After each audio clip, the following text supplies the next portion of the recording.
Dear viewers, আসসালামু আলাইকুম। Math centre চ্যানেলের পক্ষ থেকে আপনাদের সবাইকে স্বাগতম। শুরু করছে আজকের পর্বে বিভিন্ন চাকরি পরীক্ষা আসা গুরুত্বপূর্ণ কিছু গাণিতিক প্রশ্ন কিভাবে শর্ট টেকনিকের মাধ্যমে আমরা খুব সহজেই সমাধান করতে পারি তা আপনাদের সামনে উপস্থাপন করব। তো প্রথমত আমরা একটি প্রশ্ন লক্ষ্য করি। 9, 36, 81, 144 এভাবে এর পরবর্তী সংখ্যা কত সেটা আমাদেরকে বের করতে হবে। তো আমরা একটু খেয়াল করব। প্রথম সংখ্যাটি হচ্ছে 9, পরের সংখ্যাটি হচ্ছে 36, তারপরের সংখ্যাটি হচ্ছে 81 এবং তারপরের সংখ্যাটি হচ্ছে 144। তো আমরা একটু যদি লক্ষ্য করি যে 3 বর্গ 9, 6 বর্গ অর্থাৎ 6 উপর স্কোয়ার সমান হচ্ছে 36 এবং 9 বর্গ 81 এবং 12 বর্গ হচ্ছে 144। তো আমরা একটু যদি মনোযোগ দিয়ে লক্ষ্য করি তাহলে দেখতে পাবো 3 থেকে 6 এর ব্যবধান 3 এবং 6 থেকে 9 এর ব্যবধান 3।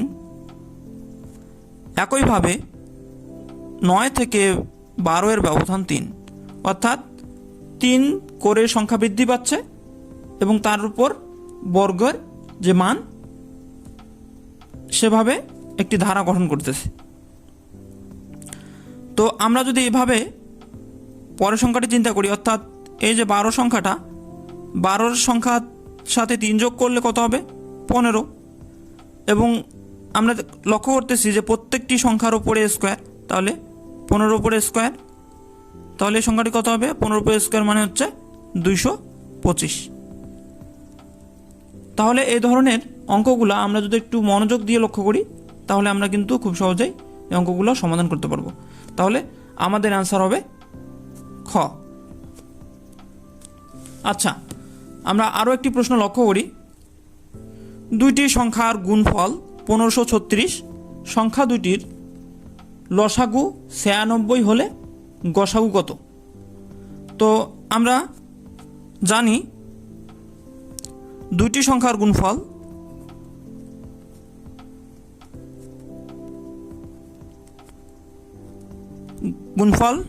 সমান লসাগু গুণ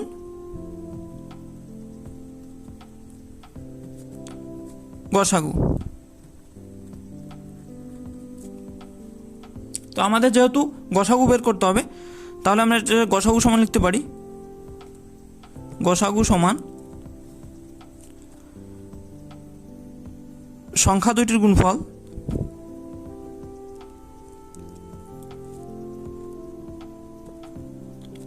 ভাগ লসাগু। তাহলে আমরা যদি মান বসিয়ে ভাগ করে দেই তাহলে আমাদের অ্যান্সার চলে আসবে।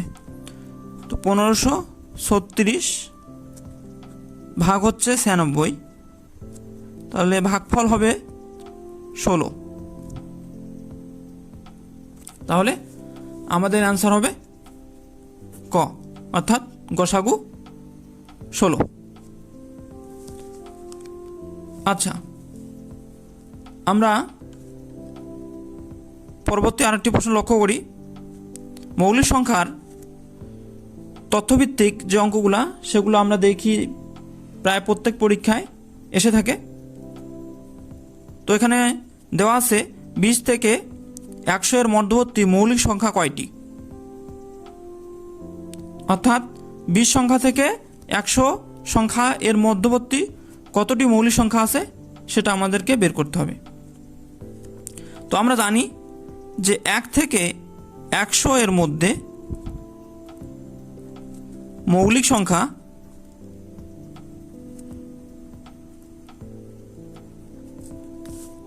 25টি। আচ্ছা, তার আগে আমাদের জানতে হবে যে মৌলিক সংখ্যা কি। যে সংখ্যাকে 1 এবং ওই সংখ্যা ছাড়া আর অন্য কোনো সংখ্যা দ্বারা নিঃশেষে ভাগ যায় না, সেই সংখ্যাগুলোকে মৌলিক সংখ্যা বলে। তাহলে আমরা জানি যে 1 থেকে 100-এর মধ্যে মৌলিক সংখ্যা আছে 25টি, এবং আমরা আরও জানি 1 থেকে 10-এর মধ্যে মৌলিক সংখ্যা আছে 4টি, এবং 11 থেকে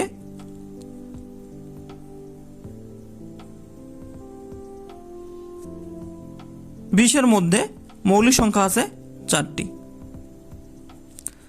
তাহলে আমরা বলতে পারি যে 1 থেকে 20-এর মধ্যে মৌলিক সংখ্যা কতটি? 8টি মৌলিক সংখ্যা।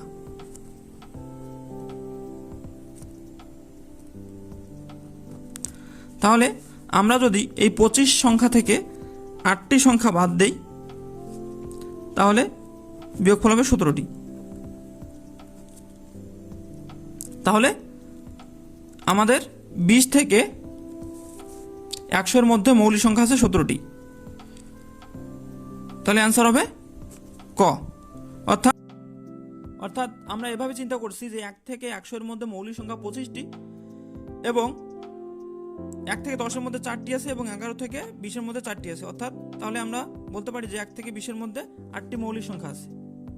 তাহলে আমরা যদি এই 1 থেকে 20-এর মধ্যে 8টি মৌলিক সংখ্যা বাদ দেই তাহলে আমরা পরবর্তীতে 20 থেকে 25-এর মধ্যে কতটি মৌলিক সংখ্যা আছে সেটা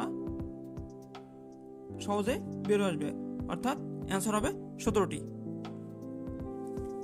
পরবর্তীতে আমরা আরো একটি প্রশ্ন লক্ষ্য করি। কোন ত্রিভুজের 3টি কোণের অনুপাত 1:2:3। ত্রিভুজটির বৃহত্তম এবং ক্ষুদ্রতম বাহুর অনুপাত কত? তার আগে আমরা ধরে নেই সাধারণ অনুপাত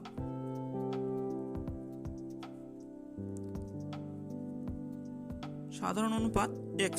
আমরা একটু অঙ্কটি বিস্তারিত করে নেব এখানে সময় নিয়ে, যাতে আপনারা সহজে বুঝতে পারেন। আর যারা এই অঙ্কগুলো বোঝেন তারা ভিডিওটি স্কিপ করবেন, আর যারা বোঝেন না তারা ভিডিওটি শুরু থেকে শেষ পর্যন্ত দেখবেন। তাহলে আমি ধরে নিলাম সাধারণ অনুপাত x। তাহলে আমরা জানি ত্রিভুজের 3 কোণ, তাহলে প্রথম কোণ অনুপাত কত হবে? প্রথম কোণ হচ্ছে 1 × x, অর্থাৎ x। দ্বিতীয় কোণ কত হবে?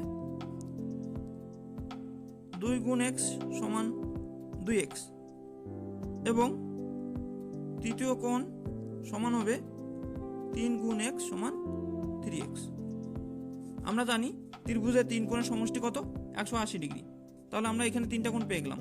তাহলে প্রশ্ন অনুসারে আমরা যদি এগুলো যোগ করে দেই, x + 2x + 3x, এই টোটালটার যোগফল কত হবে?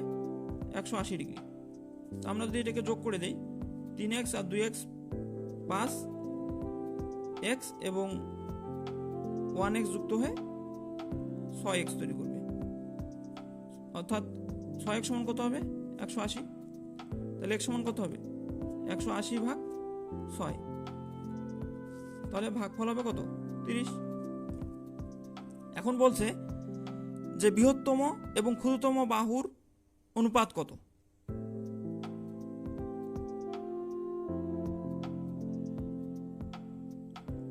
তো আমরা প্রথমে কোণের মানগুলো বের করে নেব।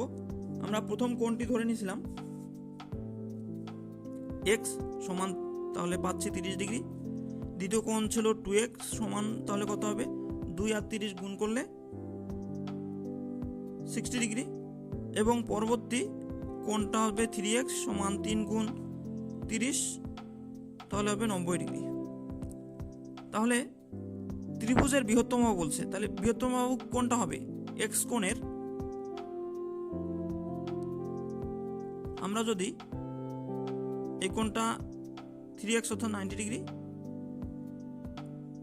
এই কোণটা 30 ডিগ্রি, এবং এই কোণটা 60 ডিগ্রি যদি ধরে নেই, তাহলে এই কোণের বিপরীত বাহু অর্থাৎ ক্ষুদ্রতম কোণের বিপরীত বাহু কিন্তু বৃহত্তম বাহু। অর্থাৎ আমরা যদি এটা কোণের অনুপাত দিয়েও দেখাই তাহলেও কিন্তু আমরা ক্ষুদ্রতম এবং বৃহত্তম বাহুর অনুপাতটা বের করতে পারবো। যেহেতু বৃহত্তম কোণ 90 ডিগ্রি, তো আমরা 90 ডিগ্রি লিখলাম, এবং অনুপাত ক্ষুদ্রতম কোণ 30 ডিগ্রি।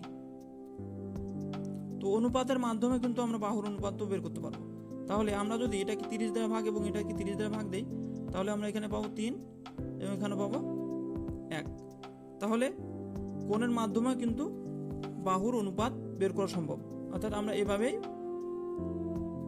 বাহুর অনুপাতটা বের করতে পারবো। তাহলে আমাদের অ্যান্সার হবে গ। যদি ভিডিওটি ভালো লাগে তাহলে আপনারা ভিডিওটিতে একটি লাইক, একটি কমেন্ট এবং একটি শেয়ার এবং চ্যানেলটি অবশ্যই সাবস্ক্রাইব করবেন। ধন্যবাদ সবাইকে।